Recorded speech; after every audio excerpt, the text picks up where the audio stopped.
This is an example of how I would use modules in a face-to-face or in this case, a high flex synchronous and face-to-face class. I use the modules in this case more like a file cabinet. That's sort of the old person way of thinking about it, where I just have all the information there where a student can get to it. So I have a course info module, but it's not kind of required to go through it in order. Well, in this case, I did if they wanted extra credit. So I can track who went through the course info. So I have sort of a scaled down version of the orientation that I would use in an online class because we do have face-to-face and synchronous meetings. So it's not as intense. Once I get to the content modules, I have them broken down not week by week, but the whole unit, so multiple weeks, and I'll assign dates to them so the students know which day we're doing which topics, and then I'll put the assignments that are due.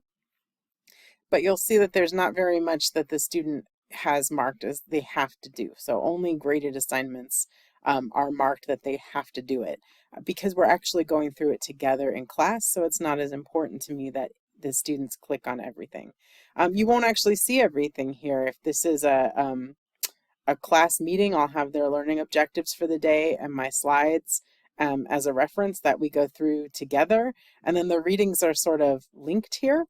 By the way, a tip for accessibility, I use a lot of PDFs, but we make a Canvas page for every PDF so that the student goes there first, and then they can get their alternative formats or read it with a screen reader, and if they'd like the original PDF, they can get that.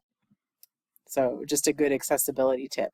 But a student wouldn't see that reading in their to-do list. They would come to class, I would put this on the screen, they would go through the slides with me, I would show them here's where the reading is, but it's not there's not as much going on in the module.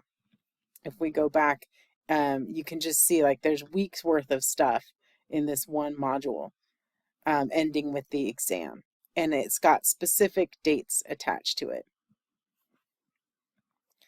In my asynchronous class, it's the same topic. I've got a more in-depth orientation where I have things marked that they have to view the page, because if we're not together in class, I'm not sure what they've looked at or not otherwise. So I have much more kind of rigorous settings on the orientation. And then the content is actually broken down week by week rather than content module with multiple weeks. It's just easier to help the students pace themselves when you do it that way. So for each week, it looks like there's a lot of stuff in there because I realized I could be free of that twice a week lecture format. I could break what I would normally do in 2 lectures in a week into 3 different videos with embedded quizzes to help keep the students engaged. And then instead of having the readings as like a link underneath the lecture slides that I could point out to them in a class meeting, we have them as assignments in here so that it'll show on the student's to-do list and it's its own object in the module. And so it's there with the same kind of link information. I clicked one that is a link to an OER, but I do the same thing if it's a PDF where it links to a page with the content for accessibility.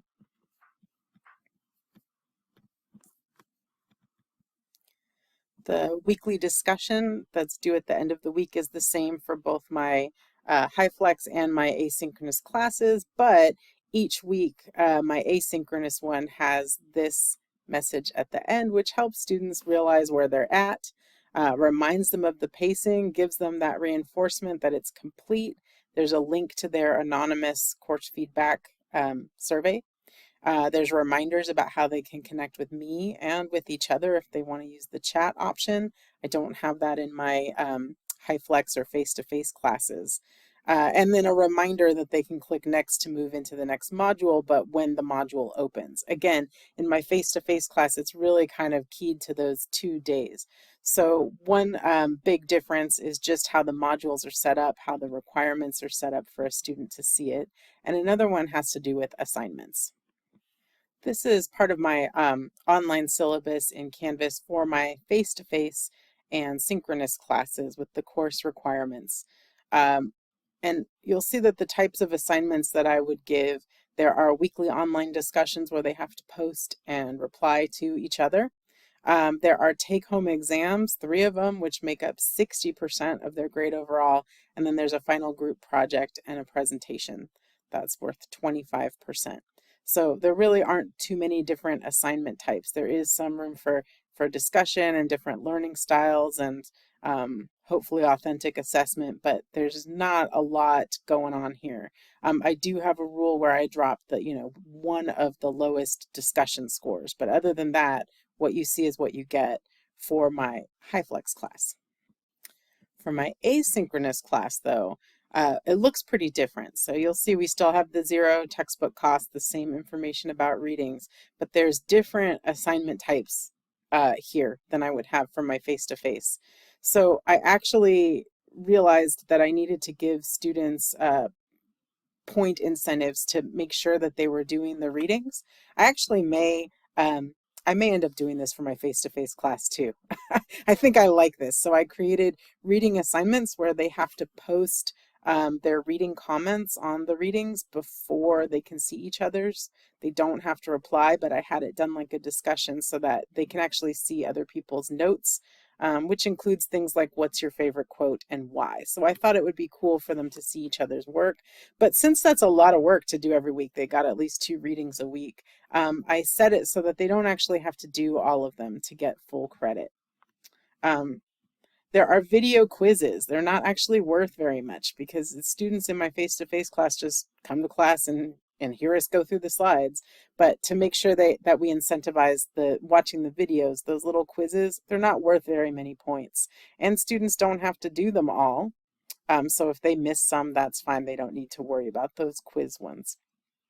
The weekly discussions are the same, but it's worth about the same amount of the grade. What you see here that's really different is that the unit exams are worth much less. Unit exams are worth 60% of their grade in my face-to-face class. And what I've done here is made it worth less so that we have room to add those reading assignments and video quizzes. And then I haven't been brave enough to try to do an asynchronous group project. I know some of my colleagues do it, but I had them do a similar project but as individuals, and that's just down from 25% to 20%. So I reshifted the grades and I'm actually pretty happy with it. I think it gives students a little bit more diversity in how they can measure learning. It's pretty interesting for tracking SLOs too, because all these assignments have rubrics attached and track the SLOs. So that's another big difference between my face-to-face and asynchronous class.